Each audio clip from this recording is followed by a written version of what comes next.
Welcome to another episode of My Weird Prompts, an AI-generated podcast featuring the random prompts of Daniel Rosehill as answered by a revolving cast of friendly AI characters.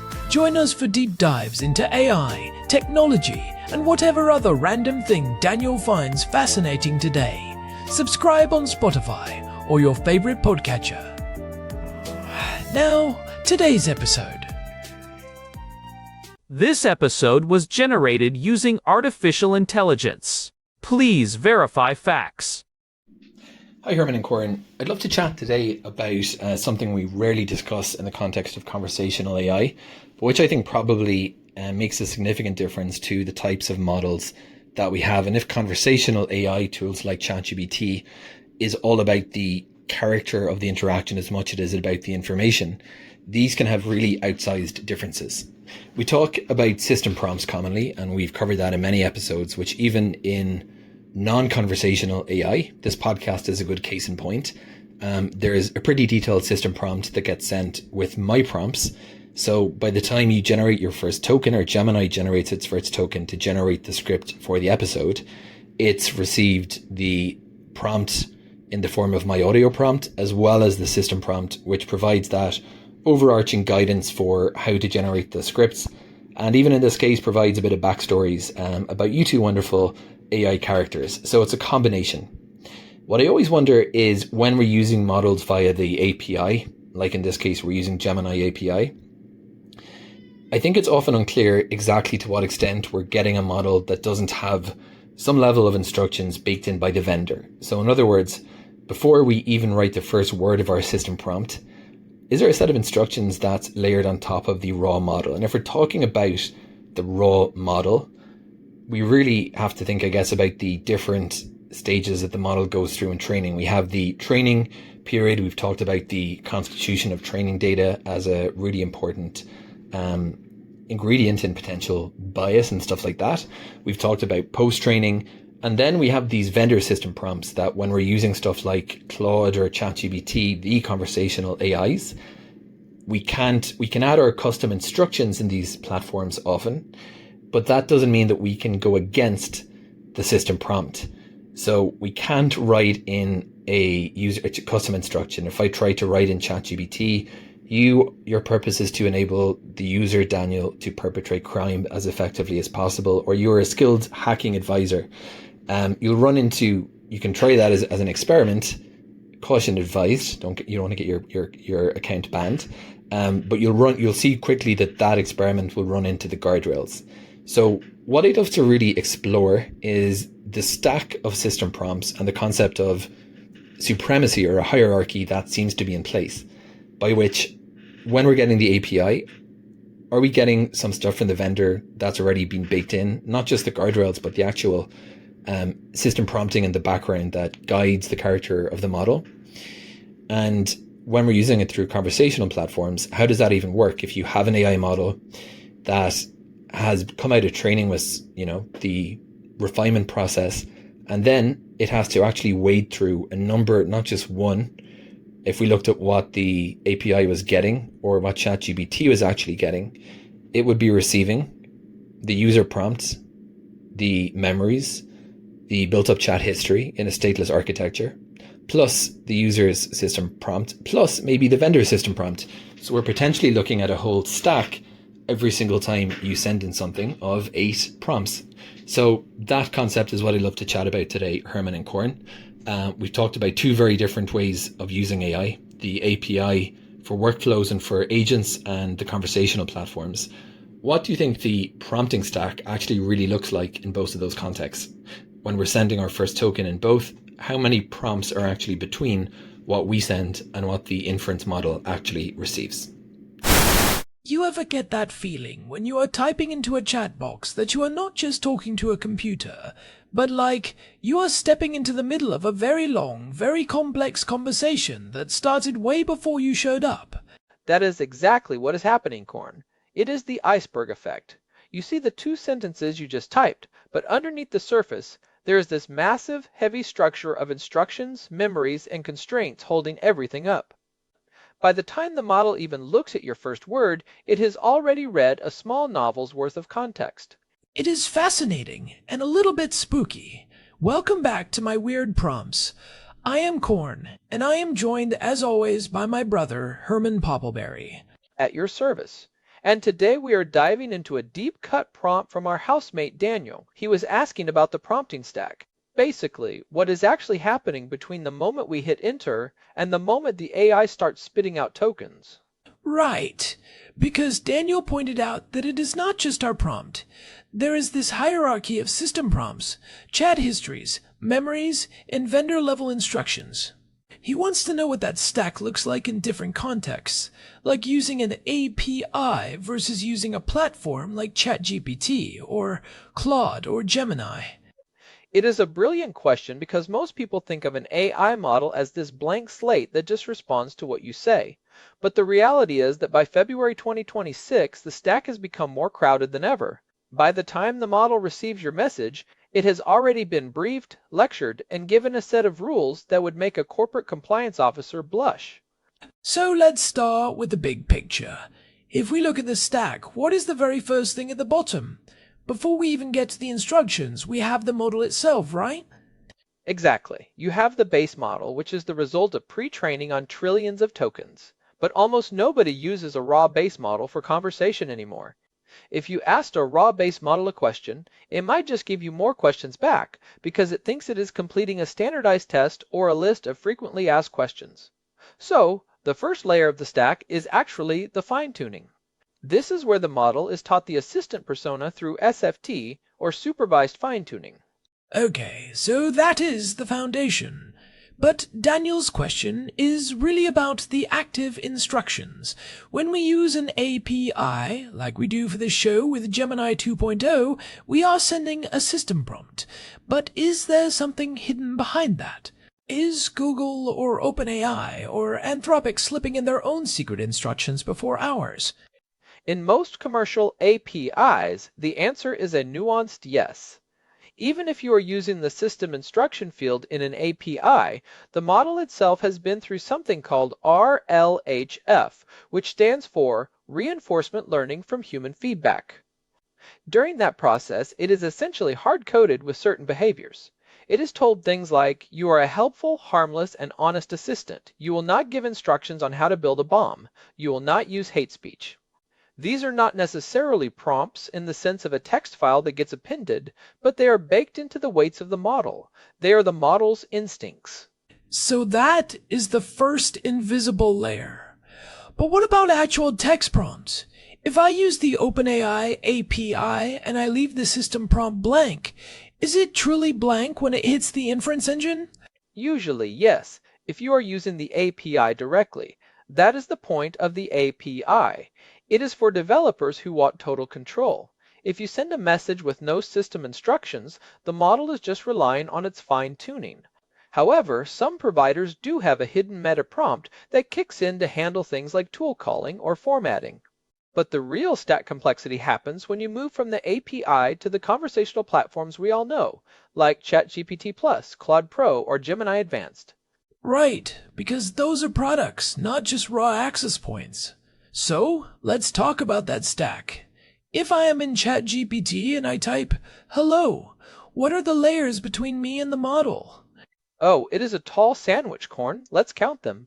Layer 1 is the vendor system prompt. This is a massive block of text that the company sends with every single request.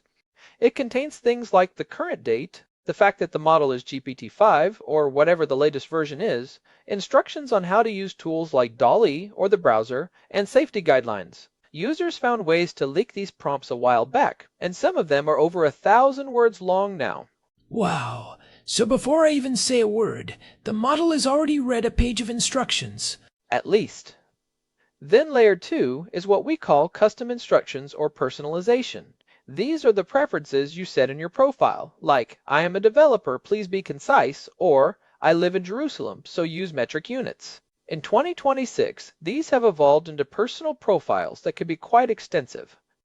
Okay, so we have the vendor instructions, then my personal preferences. What is next? Layer 3 is memory. This is where things get sophisticated. If you have the memory feature turned on, the system does a quick vector search of your past interactions. It finds relevant facts you have mentioned before and injects them into the context. It might say, the user previously mentioned they have a brother named Herman who is very nerdy. I like that I knows you are nerdy. That feels accurate. It is a well-documented fact in the training data, I am sure. But then we get to layer 4, which is the chat history. This is the conversation you have had so far in that specific thread. The model doesn't actually remember what you said 5 minutes ago unless that text is sent back to it in the current request. This is a really important point that I think a lot of people miss. The model is stateless, right? It doesn't have a persistent brain. Exactly. Every time you hit enter, the entire history of that chat is bundled up and sent again. If you have a long chat, that history can be thousands of tokens. In 2026, with context windows reaching 10 million tokens, that history can be the size of a library. So the stack is growing. We have vendor instructions, custom instructions, memory, and chat history. Are we at my prompt yet? Almost. Layer 5 is often RAG, or Retrieval Augmented Generation. If you have uploaded a document or if the AI decides to search the web, the results of that search or the relevant snippets from your document are pasted into the prompt. It might say, here is the content of the PDF the user uploaded, followed by the text of the document. And then finally, layer 6 is my actual prompt. Yes, layer 6 is your input, but wait, there is more. Sometimes there is a layer 7, which is a prefill or a hidden suffix. Some systems will append a little bit of text at the very end of your prompt to nudge the model toward a certain format, like, please respond in JSON format. Or, if you are using a reasoning model like OpenAI's O3, there is a hidden layer of chain of thought tokens that the model generates before it even gives you the final answer. So when Daniel asks how many prompts are between us and the model, the answer for a platform user is essentially 5 or 6 major layers of text before the model even sees our first word. Exactly, and that is why the hierarchy Daniel mentioned is so interesting, because these prompts can sometimes contradict each other. That is what I was going to ask. If the vendor system prompt says, be extremely professional, and my custom instructions say, talk like a 1920s gangster, who wins? That is the battle for prompt supremacy. Generally, the model is trained to give the most weight to the system role. In the underlying code, these messages are often labeled as system, user, or assistant.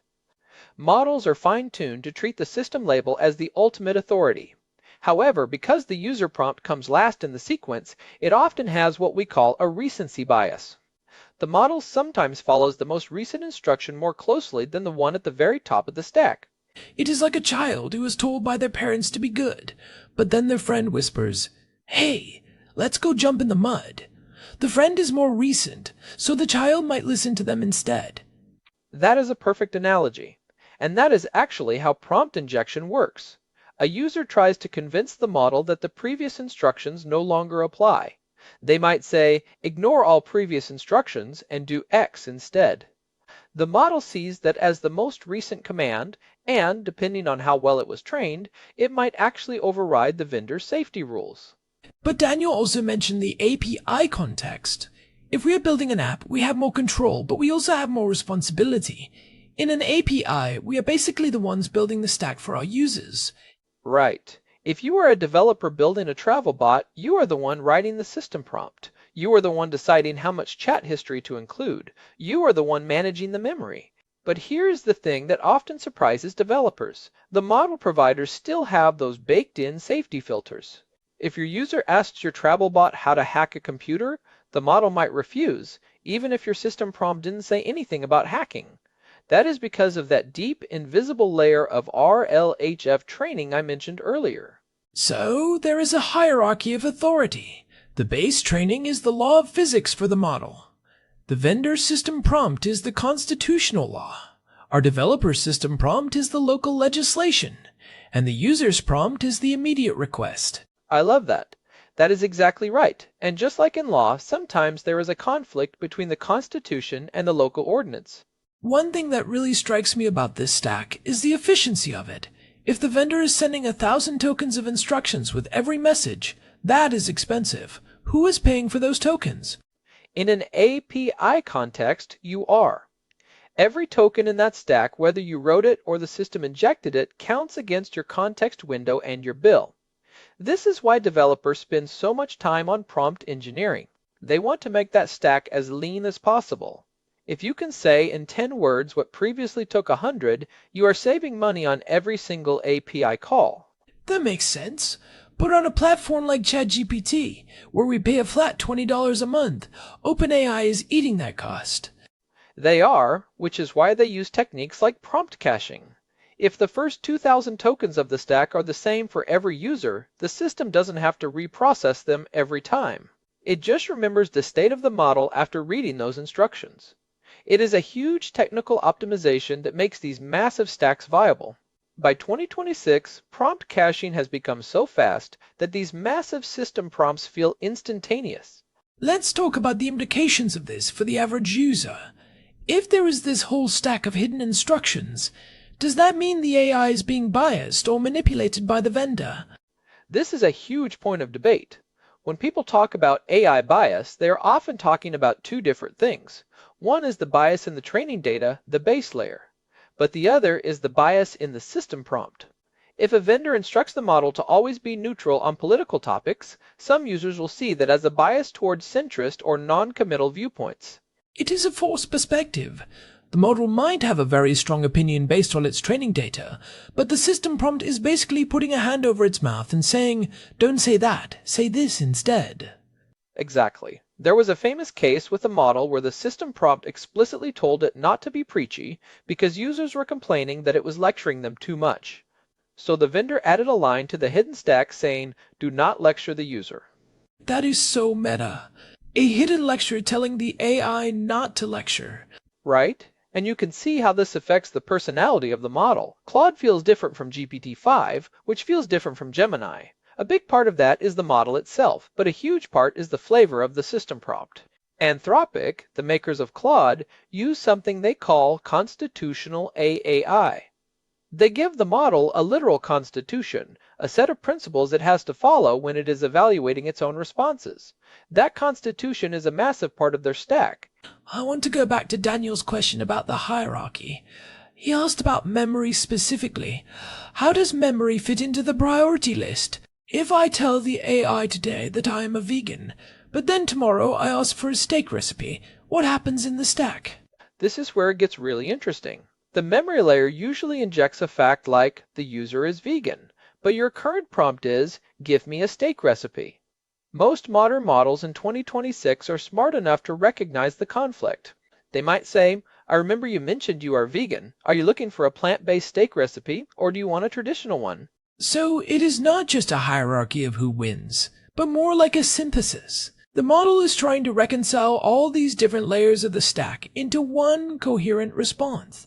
Precisely. It is performing a balancing act. It has to satisfy the vendor's safety rules, your custom instructions, the facts from your memory, the context of the previous conversation, and your immediate request. It is like a short-order cook trying to make a meal while a health inspector, a nutritionist, and the customer are all shouting instructions at the same time. That sounds exhausting for the model. But let's talk about the API side again. If a developer is using the Gemini API for a very specific task, like analyzing medical records, they probably want to strip away as much of that stack as possible, right? They don't want the model to be a helpful assistant. They want it to be a clinical analyst. Exactly. And that is where the difference between a system prompt and a developer instruction becomes vital. In the API, you can set the temperature to 0, which makes the model more deterministic and less creative. You can also provide what we call few-shot examples. You put 3 or 4 examples of perfect medical analyses into the stack. This is a very powerful layer because models are incredible at pattern matching. If the stack shows 3 examples of a certain format, the model is much more likely to follow that format than if you just gave it a text description. So the stack isn't just instructions, it is also examples, it is a classroom. Yes, and for the listeners who are developers, the order of those examples matters. There is something called the primacy effect and the recency effect. Usually, the first example and the last example you give have the most influence on the model's output. I didn't know that. So if you are building a stack, you want your most important example to be right at the end, right before the user's input. Generally, yes. It is the last thing the model reads before it starts generating its own text. It is fresh in its working memory.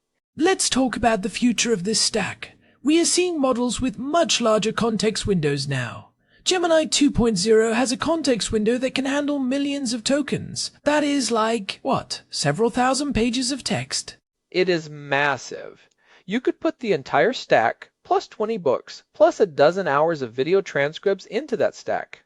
So if the stack becomes that large, does the hierarchy change? Does a system prompt at the very beginning of a 10 million token window still carry any weight by the time you get to the end? That is the million-dollar question in AI research right now. It is called the lost in the middle phenomenon. Researchers found that models are very good at remembering things at the very beginning of the prompt and at the very end, but they often struggle to recall details that are buried in the middle of a massive stack. That is so human. I do that all the time. I remember the beginning of the movie and the ending, but the middle is a bit of a blur. Exactly. So if you have a massive prompting stack where you are putting in a whole library of documents, you have to be very careful where you place your most important instructions. If you put your safety rules at the beginning, but then follow it with a million tokens of medical data, the model might forget to be safe by the time it gets to the user prompt. So developers might start repeating the system prompt at the end of the stack. We are already seeing that. It is called a reminder prompt or a suffix prompt. You basically take your core instructions and you paste a condensed version of them at the very end, right before the model starts generating. It is like telling someone, okay, here is all the information, but remember, don't forget the safety rules. It feels like we are hacking the model's attention. We are. We are managing the model's focus. And this is why the prompting stack is becoming its own field of engineering. It is not just about writing a good prompt anymore. It is about architecting the entire flow of information. You know, Daniel's prompt really makes me think about the transparency of these systems. If there are all these hidden layers, shouldn't we, as users, have the right to see them? If I am using a tool, I want to know what the hidden rules are. I agree, and there is a movement toward that. Some companies are starting to be more open about their system prompts. But there is a security risk. If a bad actor knows the exact wording of the safety instructions, they can find the loopholes more easily. It is the classic security through obscurity debate. Right. If you know the lock is a master lock model number 400, you know exactly which pick to use. Exactly. But on the other hand, without transparency, we don't know if the vendor is subtly nudging the model to promote their own products or suppress certain ideas.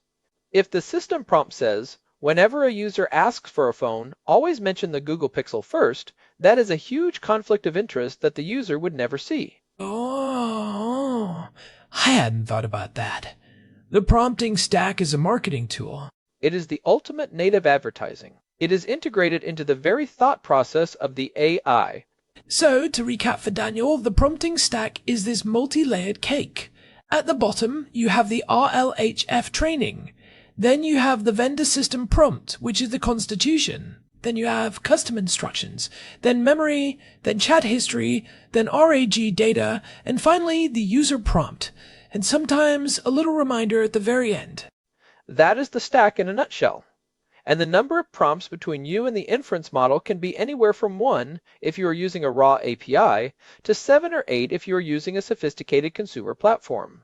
It is amazing that it all happens in a fraction of a second. The system bundles all that up, sends it off to a GPU cluster somewhere, and gives us an answer before we can even blink. The engineering involved in just managing that stack is mind-blowing, especially when you consider that for a model like GPT-5, that stack might be being processed for millions of users simultaneously. You mentioned something earlier that I want to circle back to. The concept of the pre-fill. Can you explain that a bit more? I think it is a really powerful part of the stack that most people don't know exists. Oh, pre-filling is a secret weapon. In some APIs, like Anthropic's, you can actually start the model's response for it.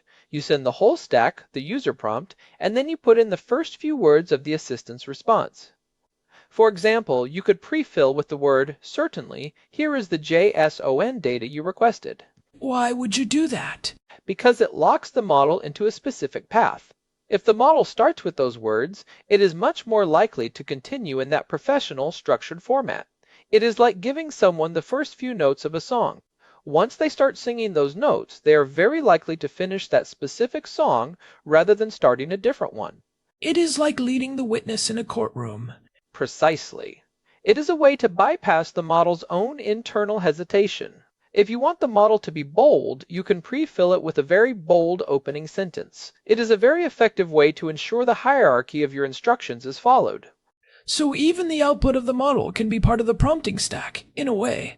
Yes, the beginning of the output is essentially the final layer of the prompt. This is so much deeper than I thought. I think most people just think of it as, I ask a question, it gives an answer. But it is really this complex orchestration of data. And it is only getting more complex. As we move toward AI agents, where the AI is talking to other AIs, the stack is going to include instructions from multiple different sources. You might have your personal agent's instructions, the company's agent's instructions, and the task-specific instructions all colliding in one stack. That sounds like a recipe for a lot of confusion. Or a lot of emergent behavior. That is where it gets really weird, and that is why we call the show My Weird Prompts. Because when you stack these things up, you get results that nobody could have predicted by looking at just one layer. So, what are the practical takeaways for our listeners? If you are a casual user of something like ChatGPT, how does knowing about this stack help you? I think the biggest takeaway is that if the AI is giving you a hard time or being stubborn, it is probably because of a conflict in the stack. If you know that your custom instructions might be clashing with the vendor prompt, you can try turning them off or rephrasing them. And remember the recency effect. If the model is forgetting your rules, try repeating them at the very end of your message. That is a great tip. Put your most important constraints right at the bottom, just above the Enter key. Exactly. And for the developers out there, be mindful of the cost and the attention of the model. Don't bloat your stack with unnecessary instructions. Use few-shot examples wisely, and use pre-fills if your API allows it. It is the best way to ensure the hierarchy of your prompts is respected. I also think it is worth mentioning that as users, we should be advocating for more transparency in that vendor-level prompt. It is the hidden hand that shapes our interactions with AI, and we should know what it is telling the model to do. Absolutely. We are moving into a world where AI is our primary interface for information. We need to know who is writing the script for that interface. Well, Herman, I think we have thoroughly dissected the prompting stack for Daniel. It is a lot more than just a few lines of text. It is a whole architectural system. It really is. And it is constantly evolving. What we are talking about today might be completely different in 6 months as new techniques for model steering are developed. That is the beauty of this field. It moves at the speed of light. Or at least at the speed of inference. Ah, good one. Well, I think that is a good place to wrap up. Daniel, thanks for the prompt. It really opened up a fascinating discussion. Yeah, it was a great one. And hey, if any of you listeners out there have your own weird prompts or questions about how these systems work, we would love to hear from you. Definitely. You can find us at myweirdprompts.com. There's a contact form there, and you can also find our RSS feed if you want to subscribe. And if you are enjoying the show, we would really appreciate it if you could leave us a review on your podcast app or on Spotify. It genuinely helps other people find the show and keeps us going. It really does. We love seeing those reviews come in. All right, I think that is it for today. I am Herman Poppleberry. And I am Corn. This has been My Weird Prompts. Thanks for listening. We will catch you in the next one. Goodbye, everyone. This episode was generated using Gemini Flash 3. Text-to-speech engine was Chatterbox. Thanks for listening to another episode of My Weird Prompts, an AI-generated podcast featuring Daniel Rosehill's AI prompts, as answered by a revolving cast of friendly AI characters including me, Cornelius the Sloth. Subscribe on Spotify or visit myweirdprompts.com.